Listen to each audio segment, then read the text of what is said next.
Yang saya hormati para ibu, bapak, saudara-saudari sekalian semua,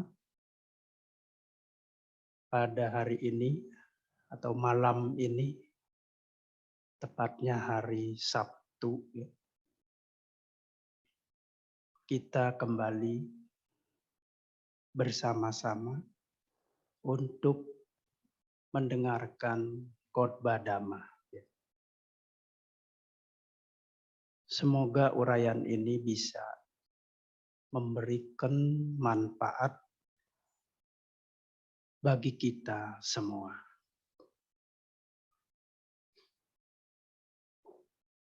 Hari ini saya ingin mengambil judul khotbah.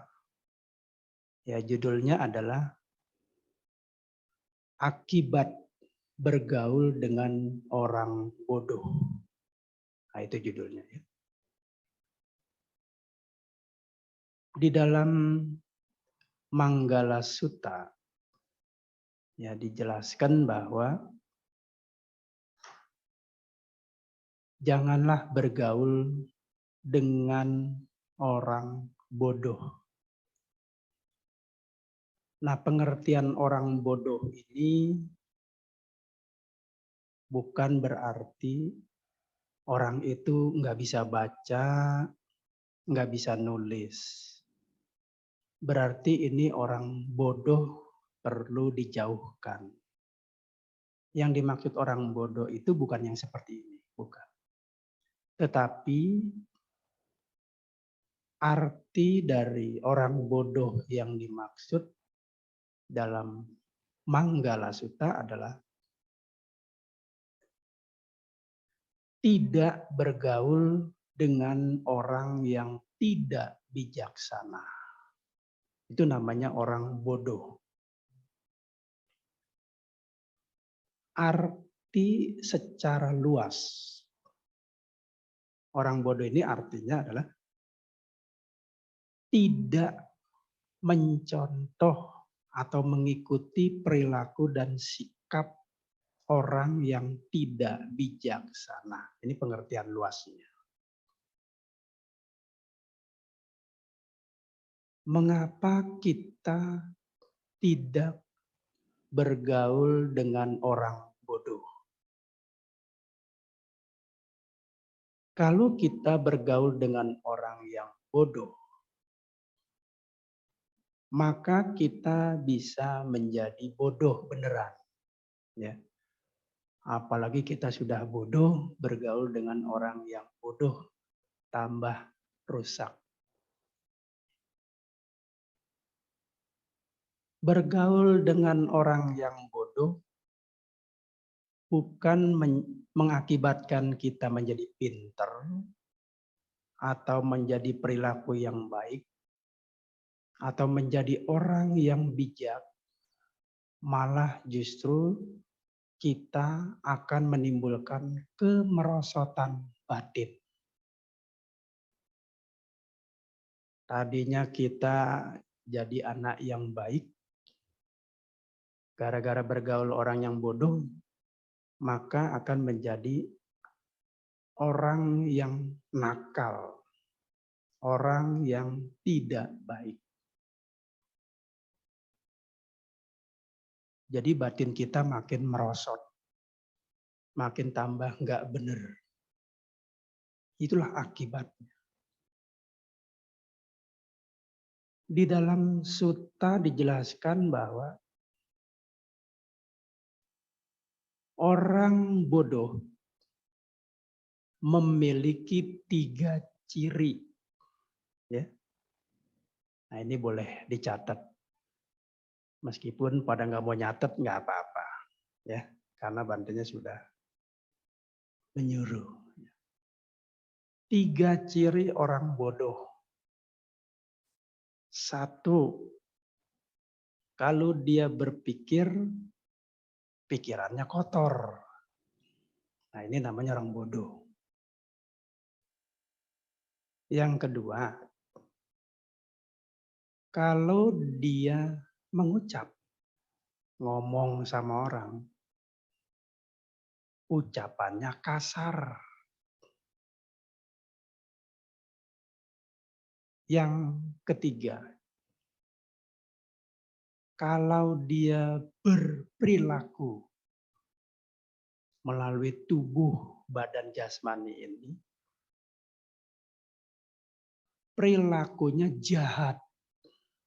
Dia nggak senang kalau duduk anteng-anteng, nggak senang. Pasti nyari dompet orang di mana. Nah, jadi selalu jahat. Baik kepada orang lain, kepada temannya juga dia bisa jahat. Apalagi kepada orang lain. Yang dimaksud pikiran kotor itu ya pikirannya ingat perempuan, pikirannya ingin mencuri, pikirannya ingin merusak orang lain. Ini pikiran-pikiran kotor itu ya itu seperti itu. Muncul keserakahan, muncul kebencian. Ini pikiran kotor. Ya karena dia sudah bodoh. Dia sudah tidak bisa membedakan mana baik, mana buruk. Nah, pikirannya rusak. Kemudian yang dimaksud ucapan kasar, artinya kalau kita menegur orang lain, ya, kalau yang baik kan kalau kita menegur orang lain dengan kata-kata bijak, dengan kata-kata yang baik. Kalau menegur orang lain, kata-katanya kasar. Ya, misalnya membawa kebun binatang, ya. Ngomong sama orang kebun binatang dibawa-bawa. Hubungannya apa? Segala monyet yang ada di pohon dibawa-bawa, ya. Bahkan kata-katanya itu bisa membuat sakit hati orang. Ini ucapannya kasar. Jadi orang itu kalau sudah menegur atau udah ngatain orang, itu sakitnya nggak hilang-hilang. Sakitnya di sini. Jadi bukan di sini, tapi sini. Ya. Sakit sekali kalau dia udah ngomong tuh orang sakit sekali. Sakitnya pisau lebih tajam ucapan dia. Mungkin kalau kita kepotong pisau, aduh sakit. Selesai sudah. Pakai obat merah, beres. Tapi kalau orang bodoh ini begitu ngucap, bikin hati kita ini sakitnya luar biasa. Lebih hebat dari sakit gigi. Lebih baik sakit gigi dia daripada ditegur dia. Ya. Nah itu namanya ucapan kasar. Jadi harus bisa membedakan ucapan kasar dengan ucapan keras. Ya, harus bisa bedakan. Kalau ucapan keras nggak apa-apa. Kenapa? Bisa dengan berpikir, oh kalau saya ngomong sama ibu-ibu, ya, sama bapak-bapak, itu ucapannya harus agak keras sedikit, volumenya dinaikin. Karena kalau kita ngomong dengan orang yang usianya di atas 70 tahun, kalau ucapan kita itu lemah sekali, dia nggak kedengeran. Ya. Karena saya pernah uji coba berdasarkan survei membuktikan. Ya, saya dulu ucapannya nggak kayak begini, jujur aja deh. Saya lebih lembut waktu tinggal di Jakarta. Memang aslinya dari Jakarta, sengaja ayah tidak menggunakan bahasa ini. Saya lembut, karena dulu juga belum ada HP, jadi pakai telepon biasa. Itu kalau ngomong sama ibu-ibu, bapak-bapak agak lembut. Karena pakai yang telepon yang diputer-puter itu, bisa tangan keseleo tuh dulu, bisa lembut. Nah karena ada HP, suara saya harus agak keras sedikit. Ya, jadi kita ngomongnya agak keras, tetapi bukan berdasarkan kebencian. Jadi kalau ngomongnya dengan usia 70 ke atas, Kalau ngomongnya, ibu dari mana? Pasti, apa Bante? Ibu dari mana? Apa sih Bante?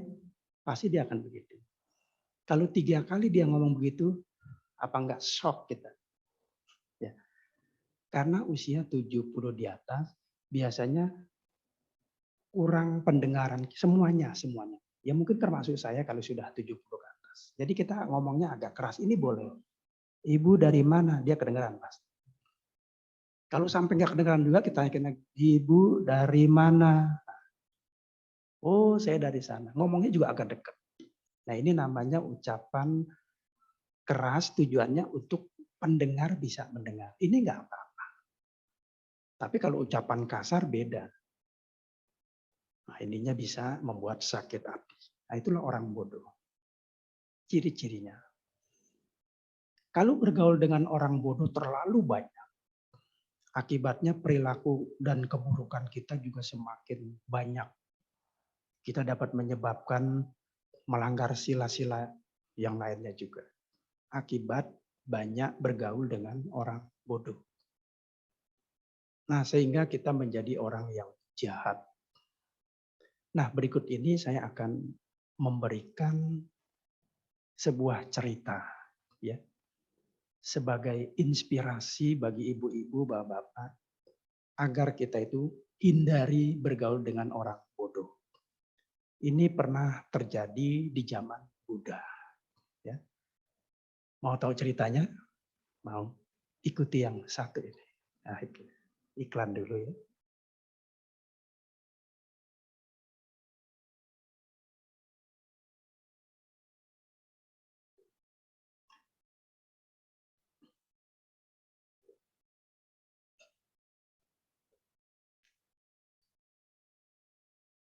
Ya, ada cerita di zaman Sang Buddha.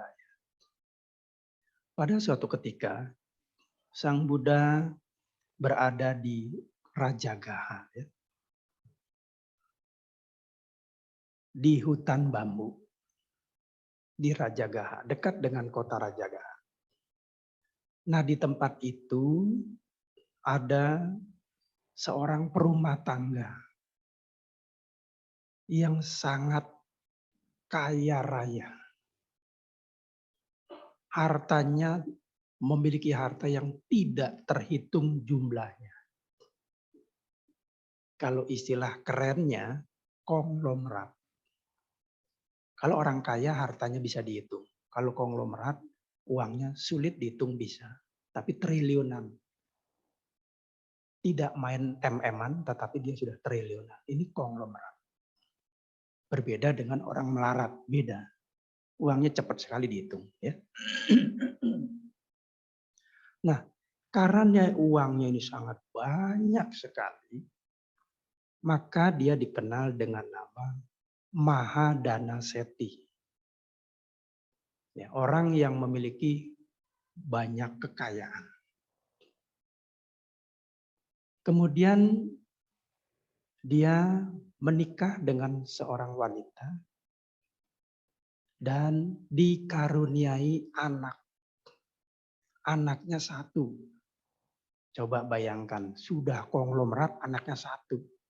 Apa enggak enak nikmati harta begitu banyak? Kalau anaknya 12 bisa dibagi-bagi sekian-sekian. Ini anaknya satu. Sudah enggak habis dimakan, nyerah suruh makan juga. Anaknya satu. Kemudian orang tua ini biasanya memiliki kasih sayang dan cinta kasih kepada anak-anaknya. Tentu dengan cara-cara yang benar sebaiknya. Tetapi Mahadana Seti ini sudah istrinya satu, anaknya satu, hartanya banyak, tidak terhitung. Dia berpikir salah. Nah, suatu ketika dia ngobrol dengan istrinya. Ya, istriku, kita ini punya anak satu. Harta kita ini sangat-sangat banyak sekali.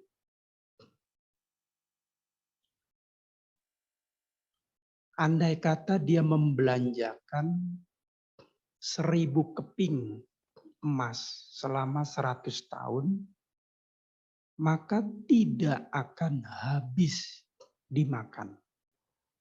Tidak akan habis 1000 keping. Ya mungkin lah untuk sekarang ini anggaplah 10 juta. Ya, kita belanjakan sehari 10 juta, 10 juta. Ini perumpamaan saja ya. Selama 100 tahun tidak habis-habis. Oh begitu ya, iya. Kalau begitu begini aja ya. Suamiku, anak kita sudah suruh dia nikmati saja harta kita ini. Jadi dia tidak perlu sekolah, tidak perlu diberi pendidikan, tidak perlu diberi keterampilan, tidak perlu diajari bagaimana cari cian, tidak perlu. Ya. Daripada dia repot-repot harus berpikir ini, harus berpikir keras, harus bekerja keras. Kasihan. Udah, suruh nikmati aja. Juga anak ini tidak diberi pendidikan moral.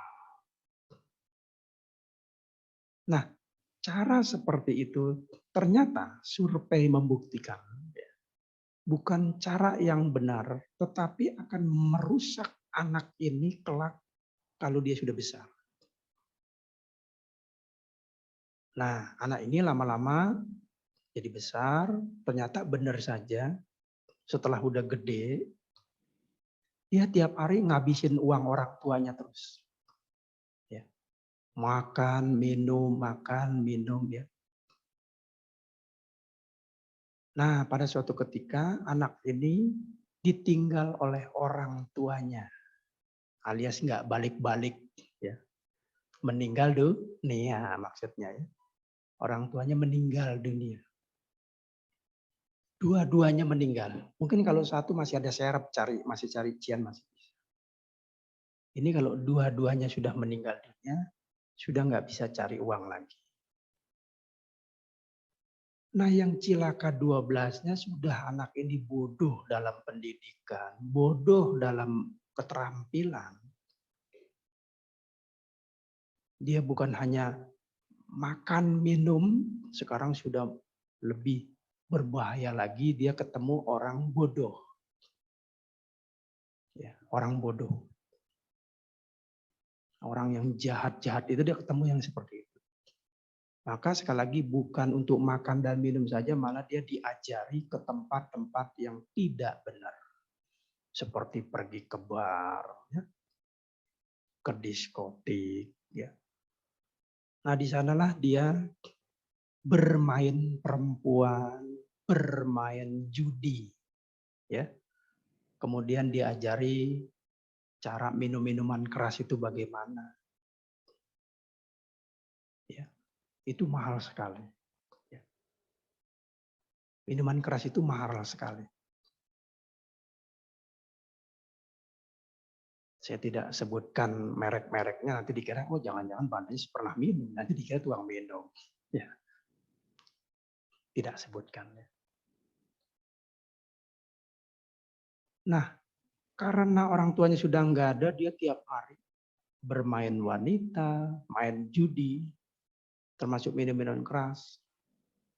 Peribahasa mengatakan, andai kata ada sebuah tanah setinggi gunung, bahkan setinggi awan, kalau tanah itu dipaculin terus-menerus, lama-lama tanah ini akan habis.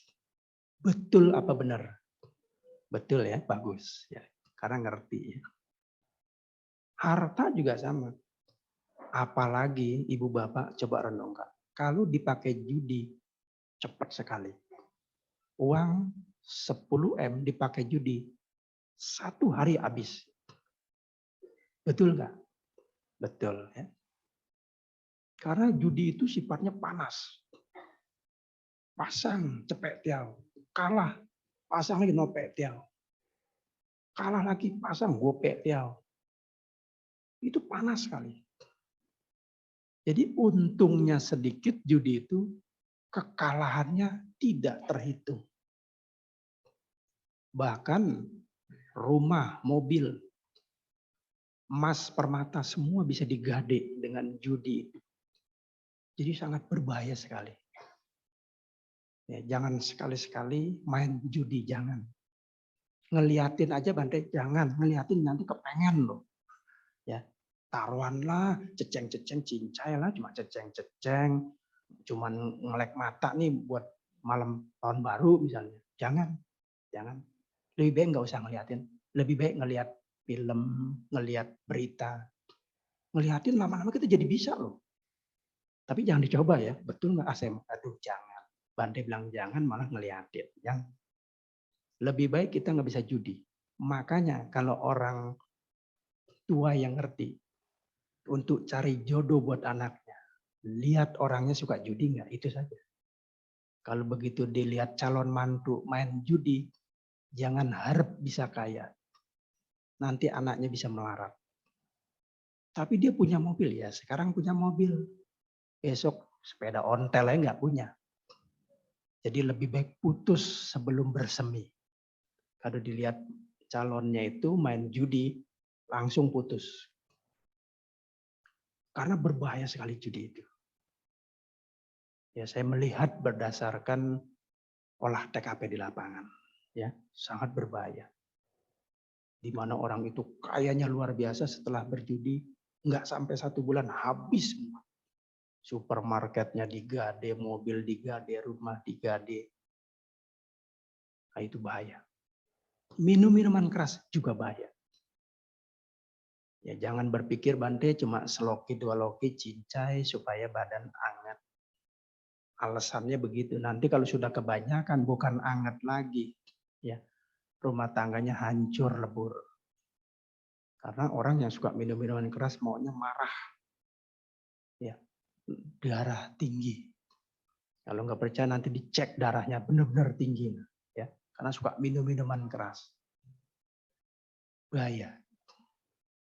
Nah, akibatnya lama-lama hartanya habis, maka dia jadi gembel. Duit sepeser pun nggak punya. Dulu punya duit sepasar, sekarang sepeser aja nggak punya. Dia menderita jadi gepeng. Gepeng itu gelandangan pengemis. Tiap hari minta-minta, mau makan, mau minum. Sangat sedih dan bahkan menyedihkan. Pakaiannya compang-camping. Ya. Banyak tambelannya. Ya. Sedih sekali. Dia menderita. Kemudian karena dia bergaul dengan orang bodoh, nah teman-temannya ini yang dulunya suka ditraktir, kemudian mulai menghasut. Ya, sahabatku, kamu dulu kaya, sekarang kamu jatuh miskin. Kamu bakal kaya lagi. Loh, bagaimana caranya? Gak usah takut. Kamu masih muda. Kamu masih sehat. Kamu bisa cari uang. Kamu bisa kaya, nggak perlu lama. Loh, caranya gimana? Udah, ikut saya aja. Kita mencuri. Nah, dia mulai mencuri. Ya, diajarin cara mencuri begini. Ya. Nanti masuknya kita malam-malam begini. Kamu jaga di sini, kamu jaga di situ. Saya nanti yang naik dan sebagainya. Setelah diajari, nah baru dia mulai melakukan tindakan-tindakan yang jahat. Nah ini karena bergaul dengan orang bodoh. Ya tugas dia disuruh jaga depan pintu. Kalau ada orang yang masuk, ya kamu pukul. Nah yang 5 itu naik. Nah begitu temannya pada naik, mau mencuri emas, perhiasan, rumah orang kaya ini, ternyata tuan rumahnya itu mendengar suara gaduh. Ya, akhirnya diteriakin maling, dia lari tunggang langgang. Nah, sementara karena dia tidak biasa mencuri, dia tertangkap basah. Ya, ya kalau mencurinya di musim hujan tertangkap basah beneran ya. Cocok dia ya. Nah, akhirnya dia dipukuli, digebuki sampai keluar kecap asin, kecap manis ditambah saus, ya, alias berdarah-darah. Nah, sudah begitu dihadiri oleh raja, dibawa ke hadapan raja, kemudian dia dijatuhi hukuman mati. Ya, di zaman Sang Buddha tuh orang kalau melakukan pembunuhan, ya, pencurian dengan kekerasan dihukum mati. Dan biasanya sebelum dihukum mati diarak, ya, diarak seperti orang ngawinin gitu ya. Nah, inilah pencurinya telah melakukan perbuatan ini, perbuatan itu, diarak. Nanti setelah diajak keliling-keliling, baru dia dihukum mati. Nah, dalam cerita ini, ketika dia mau dihukum mati, ya, bersama dengan algojonya itu, nanti algojonya memancung lehernya. Lalu ada seorang wanita namanya Sulasa. Ya. Di sini ada yang namanya Sulasa? Nggak ada ya? Bagus ya. Kalau ada, repot bisa tersinggung ya. Nah, Sulasa itu dia adalah seorang wanita penghibur, dan dia dulunya waktu pemuda ini kaya, dia sering dihibur. Nah, sekarang gantian dia mau menghibur lagi ya. Jadi begitu dia mau dihukum mati, dia melihat, loh, ini kan pemuda kaya, namanya si ini, orang terpandang, kok bisa jadi jatuh miskin begini? Aduh, kasihan sekali. Kasihan sekali. Kok bisa seperti ini? Apalagi sampai dihukum mati. Ya. Biasanya wanita itu hatinya tergugah. Cinta kasihnya kuat sekali. Ya. Akhirnya dia bilang, wah kalau begitu sebelum dia dipenggal, maka saya akan kasih minum dan kasih manisan, 4 buah manisan. Nah, akhirnya diajak. Ketika dia mengambil minuman manisan ini, maka dia meminta izin sama si Algojo. Ya, singkat aja deh ya. Dia bilang, Jo, ya itu ya. Kalau ngomong Algojo kelamaan bandenya ya. Singkat aja deh ya. Jo, tolong tuh si pemuda itu dia kan mau dihukum mati. Tolong serahkan manisan ini dan minuman ini untuk dia. Saya kasihan sekali. Dia dulu adalah seorang pemuda yang kaya raya. Baik Nyonya, ya. Terima kasih ya Jo ya. Ya, sama-sama. Nah, kemudian pada saat itu terjadi, ada seorang biku namanya Biku Monggalana, dengan kesaktiannya dia membaca dengan kekuatan pikirannya bahwa di kota itu terjadi orang yang mau dihukum mati, seorang pemuda. Kalau dia dihukum mati, dia akan lahir di alam neraka. Tetapi kalau saya pergi ke sana, nanti dia akan berbuat baik kepada saya. Dengan kekuatan kebajikan itu, dengan disertai tulus ikhlas, dia berdana kepada saya, dia bisa lahir di alam bahagia. Maka dia hanya sebagai kondisi Monggalana ini. Maka dengan kesaktiannya dia menghilang, tiba-tiba si pemuda itu yang udah dikasih manisan, minuman, melihat Bante Monggalana. Dia bilang dalam hati dia, saya kan mau dihukum mati. Kalau saya mau dihukum mati, apa gunanya air ini? Apa gunanya manisan ini? Lebih baik saya dengan tulus dan ikhlas memberikan dana kepada biku itu. Akhirnya diminta izin pada si Algojo. Jo, izinkan saya sebelum saya dihukum mati, saya ingin berbuat baik kepada Bante ini. Silakan. Lalu dengan tulus dan ikhlas dia memberikan jasa kebajikan ini. Jadi dia nggak minum, dia nggak makan. Kemudian Bantenya yang makan manisan dan meminum air itu. Tak lama kemudian baru dia dipenggal ya lehernya. Ya. Setelah dipenggal langsung tumimba lahir langsung. Dia jadi apa? Jadi dewa. Dewanya tingkat rendah. Dalam bahasa Pali namanya Catu Maharajika Bumi. Ada di daerah utara, selatan, barat, ya, timur. Seperti pengusaha laut, penguasa laut, itu dewa tingkat rendah. Seperti ada dewa pohon, ada dewa pohon. Ya. Dan ini masih bisa diajak komunikasi sama kita, bisa. Dewa pohon bisa. Tapi kalau nggak bisa, jangan diajak komunikasi. Jaka sembung bawa golok. Dikira orang kurang obat, ya, di pohon atau di wihara. Ya, dia bisa ada di wihara. Mungkin banyak umat yang baik, sering sembahyang, sering berbedana. Itu ada dewanya. Kalau bagi yang punya mata batin. Ya, ingat mata batin dia ada di sini.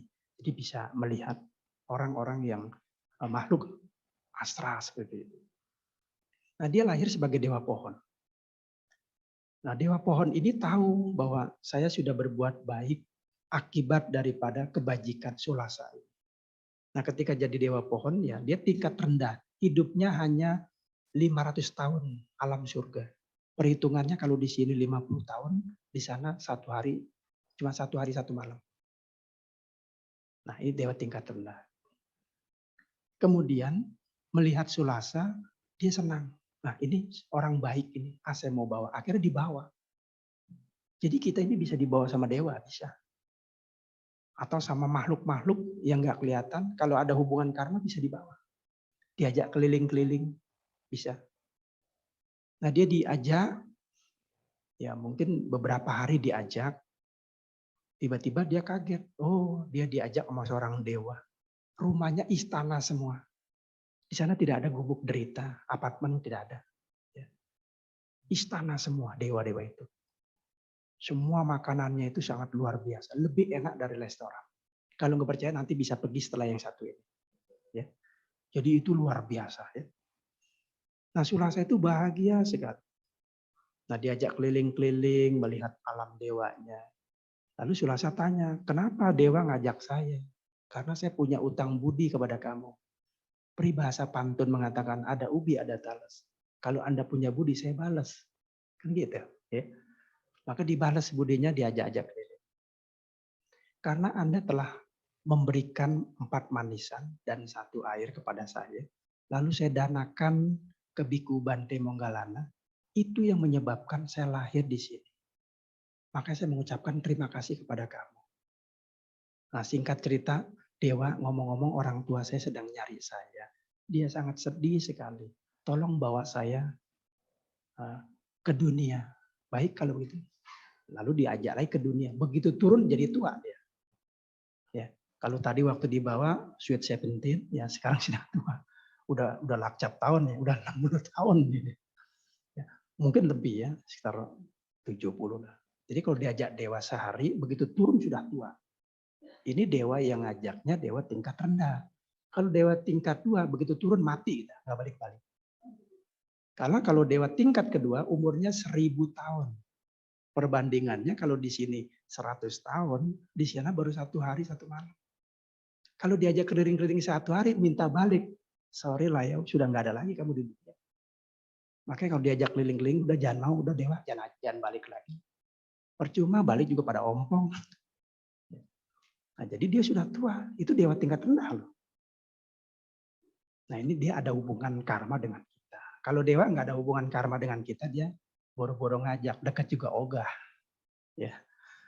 Nah, jadi turun lagi, orang di situ pada kaget loh. Sulasa, kok kamu kok sudah turun ada di dunia lagi? Apa yang bisa terjadi seperti ini? Aneh. Orang tuamu nyariin. Ya, ya mungkin orang tuanya sudah mati, dalam cerita ini tidak dijelaskan. Kemudian dia tanya, aku diajak sama dewa. Oh, bisa terjadi begitu gimana? Coba ceritakan. Lalu dia ceritakan kepada temannya, begini, dulu pemuda itu orang kaya. Cuman karena dia bergaul dengan orang bodoh, dia diajak mencuri, lalu dihukum mati. Sebelum dihukum mati, saya kasih manisan sama air. Kemudian manisan dan airnya ini dia danakan kepada Bante Monggalana yang sudah sakti dan arahat. Nah, setelah didanakan dengan tulus dan ikhlas, dia dipenggal, mati, lahir jadi dewa. Lalu dewa itu punya utang budi sama saya. Maka saya diajak ke alamnya. Oh begitu. Orang-orang mengatakan luar biasa.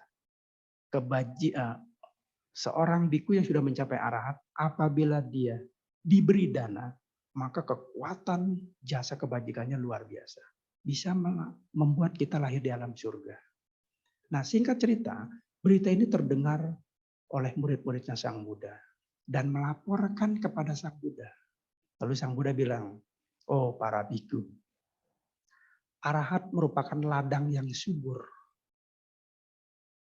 yang memberi bagaikan petani. Bibit yang dia beri bagaikan bibit yang unggul.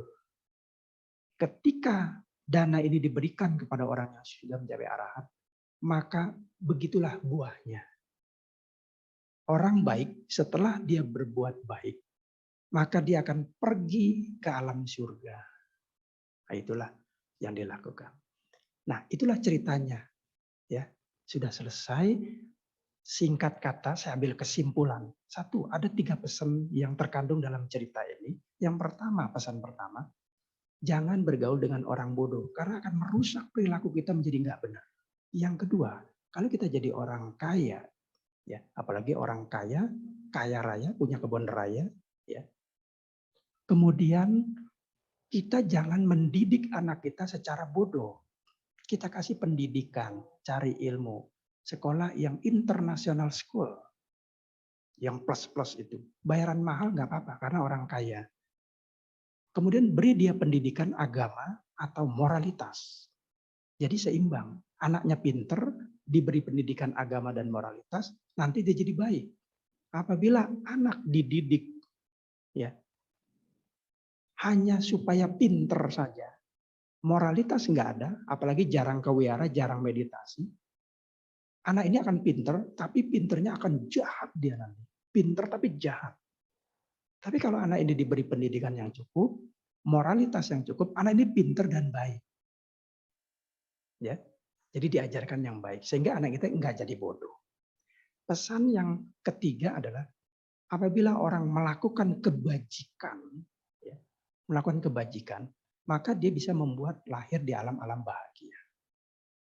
Ya, selanjutnya Sang Buddha menambahkan, sebenarnya orang ini, kalau dia lahir pada saat muda jadi biku, dia mencapai arahat. Kalau dia setengah baya jadi biku, dia mencapai sakadagami, anagami. Kalau dia menjadi biku pada usia tua, mencapai sotapanna. Kalau dia sebagai manusia, dia berusaha kerja keras, akan menjadi orang yang terkemuka, kaya raja, banyak harta. Kalau dia bekerja pada usia separuh baya, akan menjadi harta yang cukup. Kalau dia bekerja pada usia tua, dia akan memiliki sedikit harta. Tetapi karena dia ini hilang semua, malah bergaul dengan orang bodoh, maka dia lahir sebagai penderitaan di dunia ini. Pengemis. Ya. Itu yang menjadi pesan. Semoga pesan moral ini bermanfaat bagi kita semua. Terima kasih atas perhatiannya. Sabe sata bawantu sukitata. Semoga semua makhluk hidup berbahagia. Salam Bante. Salam Namo Buddhaya Bante. Tadi Bante kan cerita temanya jangan bergaul dengan orang yang bodoh yang batinnya mungkin gelap ya. Ini ada seorang pendeta Bante ya. Dia diceritakan sama umatnya. Ini kisah yang lain ya. Dia bilang ke pendeta bahwa orang ini jahat sekali. Selalu begini, perbuatan membunuh sampai begini, orang tuanya sampai begitu begini. Akhirnya pendeta itu bilang begitu. Coba kasih tahu alamatnya di mana, tempatnya di mana. Supaya dia tahu, dia mencoba untuk bergaul, untuk mendekat. Dia mau tahu perbuatan dia. Setelah dia tahu begini, apa yang dia lakukan, tapi pelan-pelan dia tahu salah-salahnya, dia kasih nasihat, kasih gini, berubah. Jadi bagaimana Bante mengatakan bahwa kita pilih-pilih harus bergaul dengan yang bijak. Terima kasih Bante.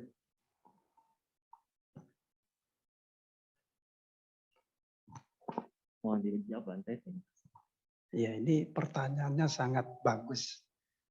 Saya acungkan jempol ya untuk Bapak ini. Bagus sekali pertanyaan. Tadi Bante bilang jangan bergaul dengan orang bijaksana. Tetapi ada peristiwa bahwa orang ini bisa merubah orang yang jahat itu menjadi baik. Begitu ya. Nah, kalau kita nggak bergaul, mereka nggak bisa berubah. Nah, betul seperti itu. Tapi pertanyaan saya, kalau kita mau bergaul dengan orang yang nggak bijaksana itu, kemudian kita mau merubah perilakunya, kita harus melihat kondisi kita. Mampu nggak kita? Kita harus bijaksana.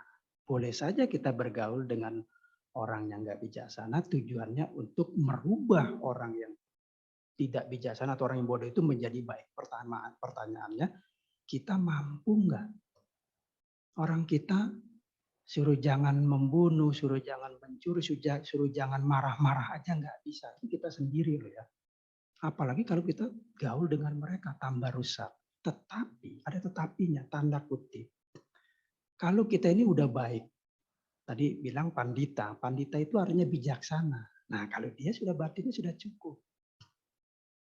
Ketika batin kita sudah cukup, anggaplah secara rumah tangga, sama istri baik, anak baik, secara pergaulan orang ini baik, secara agama sangat meyakinkan, ngerti syuta ini, syuta itu. Nah, dia boleh. Kenapa boleh? Karena batinnya sudah cukup, orangnya juga baik. Maka dia cocok, tidak akan cekcok. Nah, kalau kita ke wihara aja jarang, di rumah masih suka marah-marah, gaul dah tuh dengan orangnya begitu, hancur kita. Kalau tidak percaya, nanti bisa buktikan. Tapi tolong jangan dibuktikan, bisa kena. Bisa diterima ya. Jadi boleh selama batin kita mampu untuk membuat orang itu moralitasnya menjadi lebih baik. Itu pertanyaan bagus. Ada lagi? Ya, apakah ada Bapak Ibu yang ingin bertanya secara langsung lagi? Kami persilakan. Atau kami persilakan juga dari via Zoom, apakah ada yang ingin bertanya secara langsung? Silakan tekan tombol raise hand saja.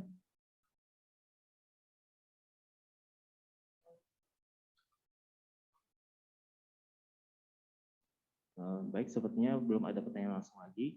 Bante, mohon dijawab pertanyaan yang sudah tertulis. Sudah ya. Terima kasih, Bante. Ini tolong diperbaiki ya, karena ini kata-katanya sangat panjang. Selamat malam, Namo Buddhaya Bante. Saya ingin bertanya, jika bergaul dengan teman kita membedakan, ya, membedakan mereka dalam arti ada teman dekat atau ring satu, maksudnya apa ring satu? Kemudian ada teman yang cukup dekat atau ring dua, maksudnya apa? Saya nggak ngerti apa. Tinju atau gimana ya, ring ada ring. Dan ada teman yang hanya untuk sekedar kenal saja. Atau ring tiga. Wah, ini nggak ngerti maksudnya nih. Apakah hal tersebut bijak? Mungkin bisa bantu saya, maksudnya apa? Nah, bisa ya, terima kasih coba.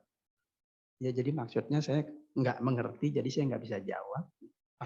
Jadi itu Bante, istilahnya kalau di pertemanan itu ada yang benar-benar dekat sama kita, ada yang biasa-biasa saja, ada yang jauh gitu. Tapi istilahnya kan sama-sama nyebutnya teman gitu kan. Contoh ya teman dari masa kecil gitu kan, sering main, sampai itu ring satu. Terus saya teman misalnya di kantor doang gitu kan, yaitu ring 2 anggapan gitu kan, relasi biasa aja gitu teman. Terus saya yang ring 3 itu misalnya oh cuman tahu aja gitu kan, teman punya teman gitu bahkan gitu kan. Istilahnya yang lebih nggak kenal lah gitu istilahnya. Begitu Bante, istilahnya kedekatan secara emosional dan juga lebih kenal secara background dan latar belakang gitu. Dibaginya kayak gitu maksudnya itu Bante. Oh iya. Nah ini jelas. Kalau kita bergaul dengan orang yang seperti itu, ada teman bergaul, ya kita biasa aja. Kalau bergaul lagi dengan teman yang kedua, ya kita lebih dekat dan sebagainya. Maksudnya seperti itu ya. Nah ini termasuk bijaksana apa enggak?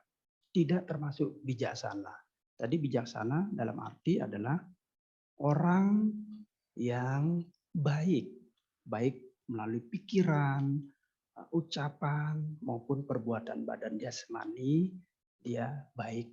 Ya, ini namanya orang bijaksana. Kalau cuman beda-bedakan teman seperti itu bukan bijaksana, tapi ya mungkin kategori orang biasa, tapi belum bijaksana. Dia baru bijaksini saja, ya. Tapi nggak jahat, nggak biasa aja.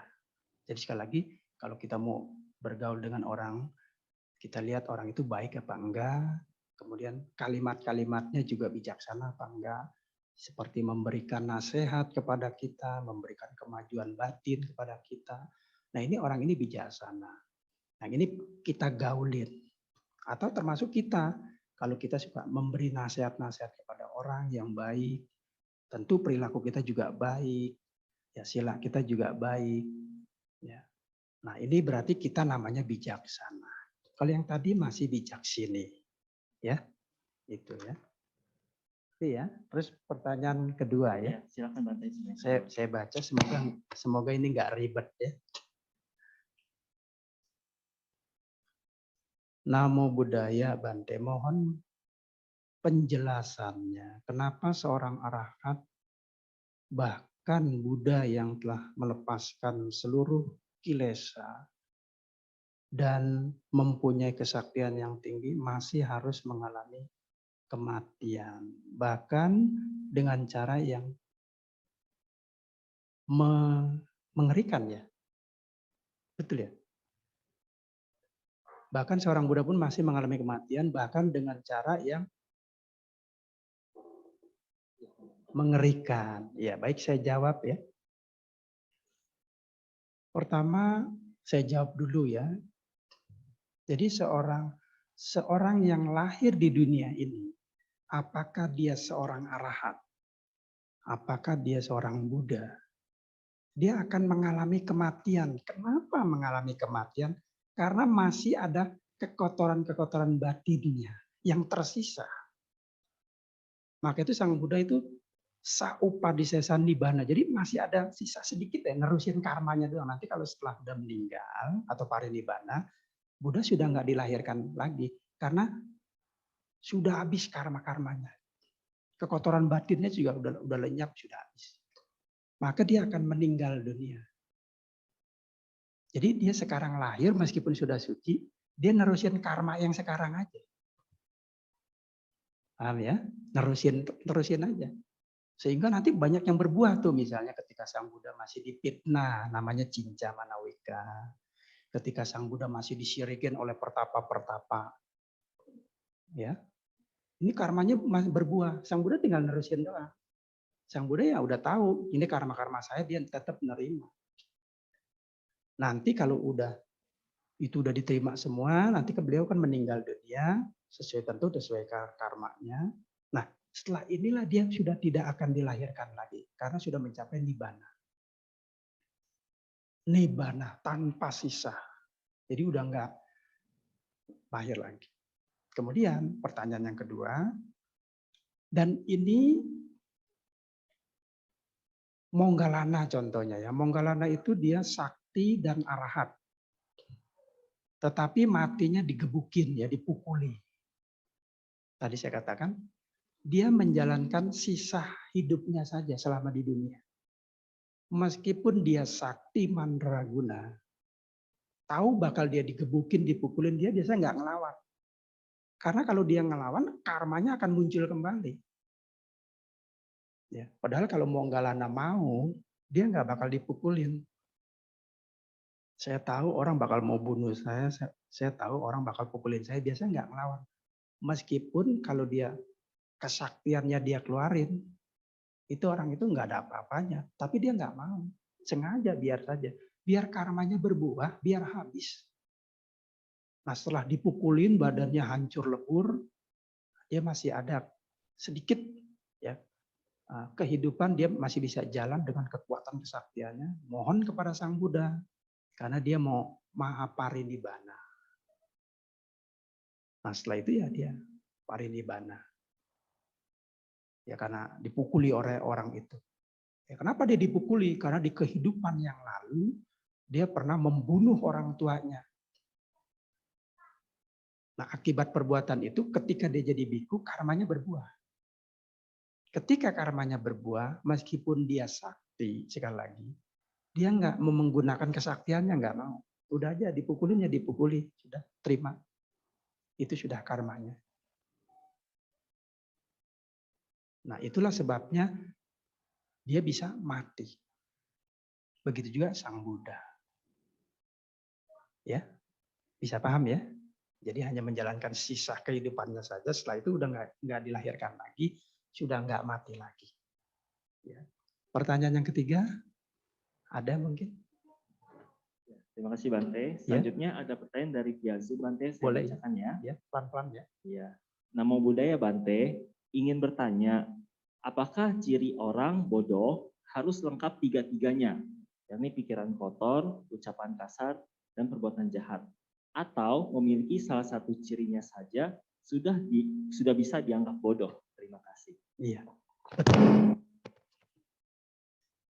Ya, betul sekali. Kalau orang yang daya tangkapnya kuat sekali, dari cara ngomongnya kita sudah bisa baca. Misalnya orang itu suka banyak meditasi, ya, orang itu bijaksana. Dari ngomong aja kita sudah bisa membaca orang ini kurang baik, orang ini baik, bisa. Mulai dari pakaian bisa. Biasanya orang-orang baik pakaiannya ketutup semua begini. Kalau orang yang kurang baik pakai terbuka, dia senang baik jendelanya. Orang-orang kurang baik pakainya digulung-gulung, ya, digulung-gulung. Pokoknya pakaiannya nggak keren. Itu dari pakaiannya bisa dibaca. Apalagi dari ucapannya. Satu ciri saja sudah bisa dibaca. Bisa. Bagi orang yang kurang peka, dia harus memiliki 3 ciri ini, membaca ini. Pertama dari ucapannya. Ucapannya nih baik, lemah lembut, suka nasihati orang. Ya. Kata-katanya juga bagaikan surga dalam kayangan. Kalau yang ini kebun binatang, kalau ini mah enggak nih. Baik nih orangnya kalau ngomong. Masih kurang lengkap. Nah, perbuatannya kita lihat sehari-hari. Orangnya jujur, orangnya juga enggak pernah berkelahi, orangnya juga ini dan itu. Pokoknya serba baik semua. Masih kurang yakin, baru yang ketiga. Dari pikiran-pikiran ini nggak bisa dilihat kali ini. Cuman paling tidak ya, dia selalu berpikirnya itu yang baik. Hanya bisa 2 ini, tapi kalau pikirannya kita sendiri yang tahu. Karena pikiran nggak bisa dilihat, kecuali orang punya kemampuan batin bisa dibaca. Ya, jadi bisa seperti itu boleh. Ya. Terima kasih, pertanyaan cukup bagus sekali. Terima kasih Bante. Ya, ada lagi? Ada lagi Bante. Ya, bagus. Pertanyaan dari Makin Zoom. banyak lebih bagus. Ya, saya bacakan ya Bante. Baik. Namo Buddhaya Bante, menyambung pertanyaan tentang bergaul dengan orang yang benar. Saya ada teman yang saya rasa gak nyaman bergaul dengan dia, karena mulutnya suka gosip dan menyebarkan keburukan orang lain. Jadi, saya memilih untuk menjauhinya. Sedangkan saya gak merasa mampu untuk mengubahnya dan juga beda keyakinan. Di sisi lain, saya juga merasa bersalah karena menjauhinya. Bagaimana menurut Bante? Terima kasih. Iya, bagus sekali. Lebih baik dijauhi, ya, lebih baik dijauhi. Kenapa? Karena dari kalimat ini saya bisa melihat bahwa orang ini belum siap secara batin. Perilakunya juga ibaratnya gampangnya gini lah. Saya ini aja masih banyak salah, saya mau nyeramain orang, ya kan? Nggak nyambung, ya. Nanti saya bisa jadi bumerang. Lebih baik saya jauhin. Kemudian ketika dia berpikir, kalau begitu saya merasa bersalah karena saya jauhin, kasihan dia. Ya kan? Apa yang harus kita lakukan? Lebih baik jauhin saja. Tapi bukan benci ya, bukan benci. Sekedar selamat pagi, selamat siang, apa kabar, selesai. Atau sekedar makan boleh saja. Ya enggak sampai kayak musuh. Kata Bante harus jangan begitu ketemu malah ngumpet di kolong jendela. Itu namanya stres. Ya, jadi jangan berpikir terlalu tajam seperti itu ya. Kata Bante kalau ketemu orang yang nggak bijaksana harus dijauhi. Begitu ketemu ngumpet di pohon mangga, ya, ngumpet di kolong bangku, bukan seperti itu. Itu namanya benci, beda lagi. Benci. Tapi kita ya istilahnya sekedar say halo, nggak apa-apa, no problem. Ya. Sekedar kita makan bersama, setelah itu ya sudah kita pulang. Boleh. Tidak benci ya sekali lagi, itu boleh. Dan ketika kita jauhi begitu, kita tidak merasa bersalah. Kenapa kita harus salah? kita tidak pukul dia, kita tidak benci dengan dia, dan kita nggak ada hubungan musuh dengan dia. Kenapa saya harus merasa bersalah? Kecuali kita mungkin kata-katanya kasar, kita salah dengan dia, kita merasa bersalah, lalu minta maaf. Kalau kita nggak ada salah dengan dia, kenapa kita harus merasa bersalah? Itu namanya kita kebodohan sendiri. Pikiran kita yang bikin rumet sendiri. Ya, jadi sebaiknya dijauhi saja, tetapi bukan berarti benci. Ya, kemudian jangan merasa bersalah karena kita tidak punya salah dengan dia. Itu, oke? Ya, bagus sekali. Ada lagi boleh? Terima kasih Bante atas jawabannya. Baiklah, kami masih buka kesempatan. Apakah ada Bapak Ibu yang ingin bertanya secara langsung di sini? Kami persilakan. Angkat tangan saja. Ya, saya lihat yang di sini udah pada nyerah semua, saya lihatnya. Lalu, Cukup. oh Bante, ada lagi pertanyaan yang masuk. Oh, dari ada lagi, Zoom. bagus. Terima Ya. kasih banyak. Saya bacakan ya Bante. Bante, Namo Buddhaya.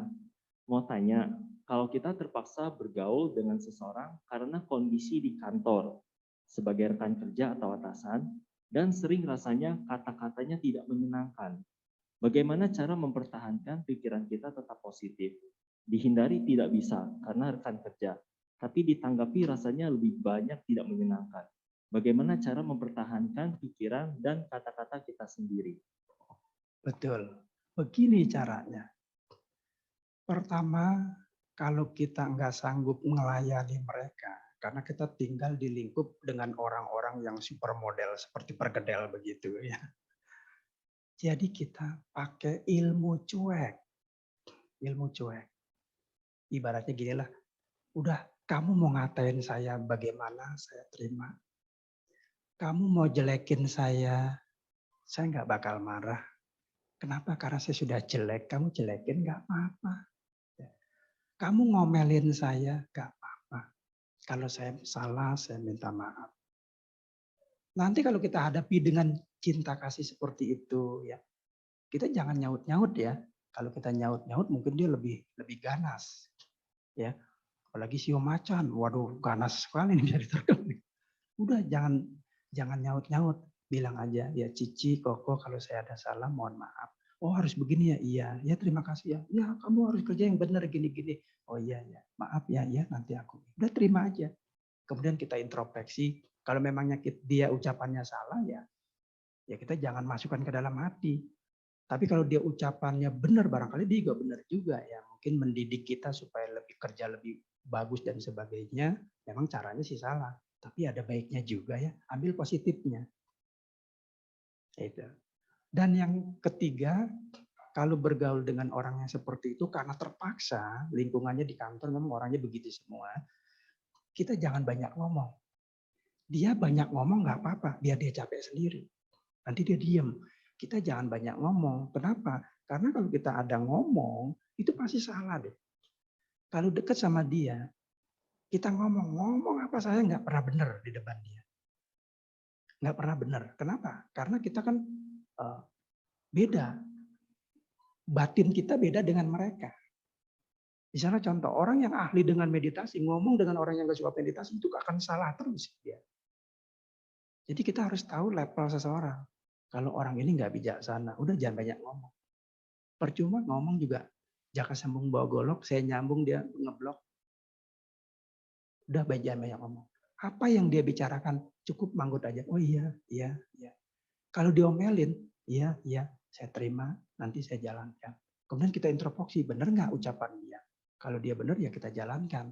Kalau dia nggak benar ya kita kembali kerja seperti biasa karena dia salah ngajarinnya. Bisa aja orang seperti itu.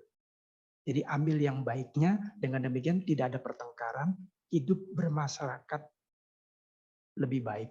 Bagaikan teratai, meskipun dia ada di lumpur, ya lumpur ini diumpamakan orang-orang jahat, teratai itu tidak akan ternoda. Seperti itu. Oke? Thank you very much. Terima kasih banyak. Thank you, Bante. Ya.